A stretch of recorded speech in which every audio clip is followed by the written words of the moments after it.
உள்ள வந்து அலோவ் பண்ணல. அங்க இருந்தாங்க. சாங்ஸ்க்கு மட்டும் வந்துட்டாங்க. கொடி காட்டுல அதெல்லாம் பண்ணாங்க. தியேட்டர் ஓனரே இப்ப கட்சிக்காரர் தான, அவரே சப்போர்ட் பண்ணுவாங்க. அவர் தான் ப்ரோ டிசப்பாயிண்ட் பண்ணிட்டாரு. சாங் வந்து ஃபேன்ஸ் கொஞ்சம் இதுவானனால அவங்க இது பாதுகாப்பு பார்க்க தானே செய்யும். இல்ல கொடி காட்டுறதுனால என்ன பாதுகாப்பு?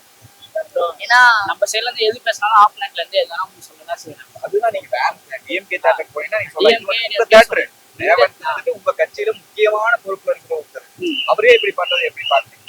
அவரு எதுவும் பண்ண மாதிரி நாங்க எக்ஸ்பெக்ட் பண்றேன் ப்ரோ. நார்மலா ஒரு மூவி என்ஜாய்மெண்ட் வந்தோம், பார்த்து என்ஜாய் பண்ணோம், சோ கிளம்புறோம். அவரை பத்தி நாங்க நல்ல வைப் ஓகே தான், அது வைப் பண்ணல. சோ கண்டிப்பா அதெல்லாம் நல்லா ஒன்ஸ் மோர் போடல. அதுதான் கொஞ்சம் பிரச்சனை.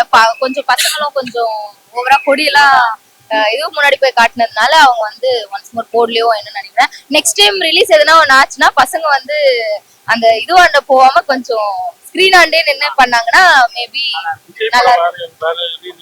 சர்க்கார் ஜனநாயகம் கூட அவர் சிஎம் ஆனதுக்கு அப்புறமேட்டு வரட்டும். சர்க்கார் வந்து கண்டிப்பா